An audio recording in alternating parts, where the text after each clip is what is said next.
एक समय की बात है। एक जंगल में एक गायों का झुंड रहता था। वह झुंड पूरे जंगल में विचरण करता था, हरी भरी घास खाता था।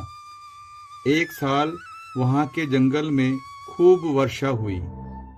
कई दिनों तक वहां वर्षा होती रही, जिसके कारण वहां के जानवर भूखे रहने लगे। सारे पक्षी अपने घोंसलों में दुबके रहते। सारे जंगल के जानवर जैसे तैसे अपना समय निकाल रहे थे। पूरे 1 महीने बाद वर्षा रुकी। अब हर तरफ जंगल में पानी ही पानी था। सभी जानवर पशु पक्षी सुबह होते ही खाने की तलाश में बाहर निकले। आज गायों का झुंड भी चरने के लिए बाहर निकला। उस झुंड में एक रोहिणी नाम की गाय रहती थी। रोहिणी काफी दिनों से भूखी थी। वो ज्यादा से ज्यादा हरी घास खाना चाहती थी। थोड़ी दूर चलने के बाद झुंड का लीडर कैम्पबेल बोला, सभी झुंड के सदस्य मेरे आसपास ही चरना। सभी सदस्य एक दूसरे से संपर्क बनाए रखना। रोहिणी तुम भी। तुम किसी की बात नहीं मानती। पर रोहिणी कहाँ सुनने वाली थी। रोहिणी को तो ताजा नरम हरी वाली घास जो खानी थी। रोहिणी और मुर्रा गाय चरते चरते झुंड से काफी दूर आ गई थी। तभी मुर्रा गाय ने रोहिणी गाय से कहा, रोहिणी बहिना, हम दोनों चरते चरते काफी दूर आ गए हैं। हम ज्यादा दूर नहीं आए हैं और यहाँ कितनी हरी भरी घास है। मुर्रा खाने पर ध्यान दे।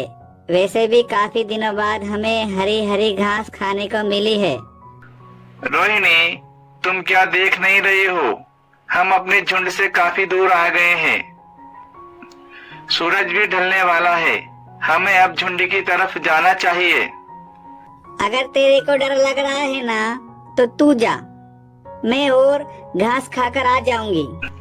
ठीक है, मैं जा रही हूँ। फिर मुझसे नहीं कहना मेरे को अकेला छोड़कर चली गई। मुर्रा के जाने के बाद रोहिणी अकेले चर रही थी। चरते चरते टीनू हिरण ने रोहिणी को देख लिया। रोहिणी, सूरज ढलने को आया है और तुम अकेले अपने घर से इतनी दूर क्या कर रही हो? टीनू भाई, आप तो जानते हो कितने दिनों से घनघोर वर्षा हो रही थी। आज जाकर हरी भरी घास खाने को मिली है। रोहिणी, तुम्हारा झुंड कहाँ है? वो तो आसपास दिखाई नहीं दे रहा है। मेरा झुंड बस थोड़ी ही दूर है, पहाड़ी की ढलान पर घास खाने का मजा ले रहा है। क्या तुम बता सकते हो हरी भरी और मीठी घास अभी कहाँ मिल सकती है? हाँ, यहाँ उत्तर दिशा की ओर, पहाड़ी के उस पार बड़ी नरम और मीठी घास है। ठीक है, अब मैं चलता हूँ। मेरे झुंड वाले आगे निकल गए हैं। ऐसा बोल के टिन्नू हिरण छलांग भरता अपने घर की ओर चला गया और रोहिणी गाय उत्तर दिशा की ओर हरी भरी घास की तलाश करने लगी। घास की तलाश करते करते रोहिणी को रात हो गई। सभी जानवर अपने अपने घर जा चुके थे। रोहिणी को अब डर लगने लगा था। रोहिणी को अपने पीछे किसी की चलने की आहट सुनाई दी। रोहिणी ने अपने पीछे मुड़कर देखा। एक बकरी खड़ी थी। रोहिणी ने बकरी से पूछा, क्या आप इसी जंगल की हैं? नहीं, कनक वन की सीमाओं से लगकर एक गांव है। मैं वहीं एक किसान के घर में रहती हूँ। पिछले कई दिनों से वर्षा हो रही थी, जिसके पास की नदी पूरे उफान पर है और मैं अभी घर नहीं जा सकती। तो आप इसी वन में अकेली रहती है? मैं अपने आप को छुपा कर रखती हूँ। छुपा के? छुपा के किससे? जंगली जानवरों से। इतने दिनों से आप कहाँ छुपी हुई थी? पास ही की एक मांद है, पहाड़ी की ऊंचाई पर। उसके आसपास खूब नरम सी हरी हरी घास है। उसको खाकर मेरा पेट भर जाता है। क्या आज की रात में आपकी मांद में निकाल सकती हूँ? मैं भी अपने झुंड से काफी दूर आ गई हूँ, कृपया मेरी सहायता कीजिए। मैं समझ गई, मेरे पीछे पीछे आओ, पर थोड़ा संभल कर। मुझे ऐसा लगता है कोई मेरा सुबह से पीछा कर रहा है। दोनों पास ही में बनी गुफा में चली गई। गुफा में हवा गर्म, आरामदायक और सूखी हुई थी। सुबह होते ही दोनों वापस घास चरने चली जाती है। जब वो दोनों मांद के पास घास चर रही होती है तो वहां एक सियार आता है। दोनों को चरते हुए दूर से देखता है। ये गाय या तो बहुत बहादुर है और बकरी निर्बल। दोनों ही शेर की मांद में रहती है। वनराज के यहाँ नहीं होने का फायदा उठा रही है। खैर, या तो ये दोनों बहुत ज्यादा बहादुर है या दोनों मूर्ख। मेरा मतलब है इन दोनों को पता है ये किसकी गुफा में रह रही है। हा हा हा, चलो थोड़ा मजा लेते हैं। कैसे हैं आप दोनों? क्या आप यहाँ नए हैं? मैं यहाँ रोज चरने आती हूँ। मैं अपने आप को तो पुरानी कह सकती हूँ। यह गाय नहीं है, यह कल ही आई है। हाँ? आप दोनों कितने दुर्बल और कमजोर जानवर हैं। ओहो, एक लोमड़ी हष्ट-पुष्ट गाय को कमजोर बता रहा है। देख रही हो ना बकरी? हाँ, ये लोमड़ी सच में मजाक कर रहा है। तुम दोनों की हिम्मत कैसे हुई मेरा मजाक उड़ाने की? तुम दोनों जानते हो, तुम दोनों मेरी गुफा में रात को रुके थे। पूरा जंगल मेरे नाम से थर थर कांपता है। अगर तुम दोनों मेरे हाथों मरना नहीं चाहते तो मेरी गुलामी स्वीकार करो इसी वक्त। मैं मानती हूँ, मैं तुम्हारे जंगल में नहीं हूँ और मैं ये भी जानती हूँ तुम इस जंगल के राजा नहीं हो सकते। अब तुम यहाँ से जा रहे हो या मेरे सिंगों से तुझे अभी सबक सिखाऊं? फेरो सियार उस वक्त वहां से उल्टे कदम निकल लिया। फेरो सियार अब अपनी बेइज्जती का बदला लेना चाहता था, किसी भी कीमत पर। फेरो सियार अब वनराज को ढूंढने लगा। रास्ते में चिंकी चिड़िया मिली। चिंकी चिड़िया, क्या तुमने वनराज को कहीं देखा है?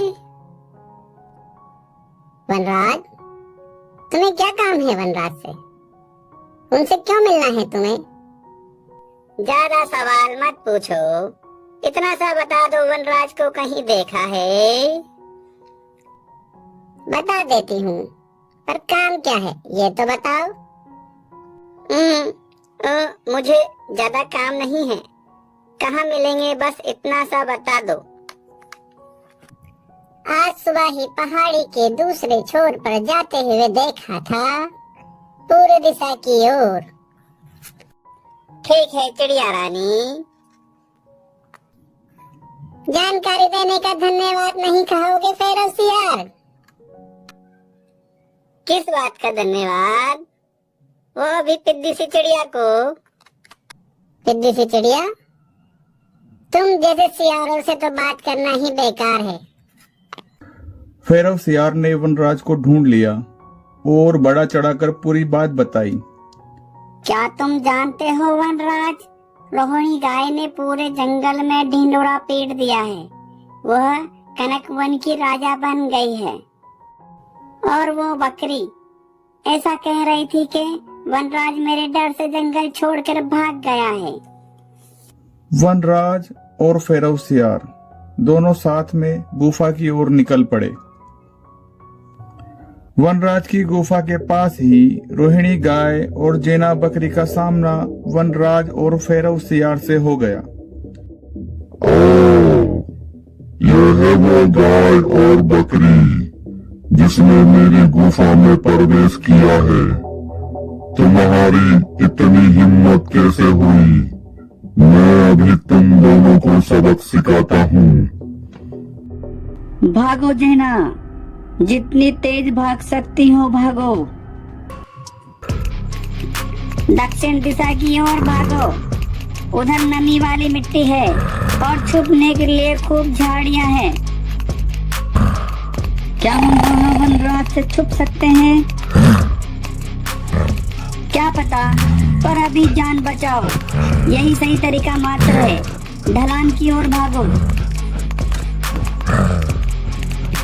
झाड़ियों के पीछे भागते भागते रोहिणी गाय और फेना बकरी एक गड्ढे में जा फंसी।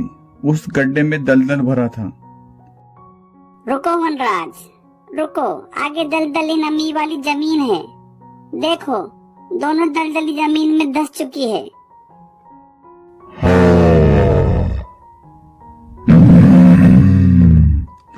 लगता है आज भी खाना नहीं मिलेगा। अगर मैं नहीं तो ये दलदली नमी वाली जमीन तुम दोनों को निगल जाएगी। चलो फेरो, दूसरा शिकार ढूंढते हैं।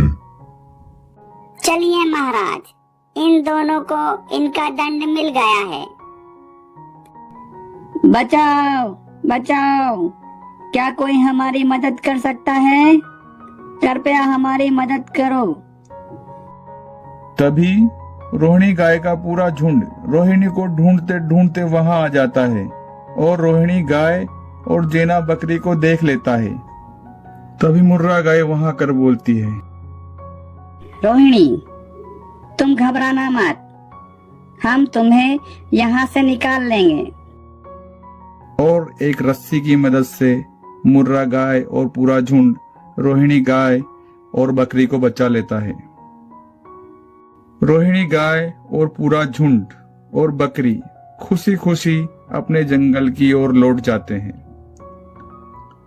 शिक्षा: अपने शुभ चिंतकों को कभी नहीं भूलना चाहिए और विपत्ति के समय सही निर्णय ही आपको मुसीबत से बचा सकता है।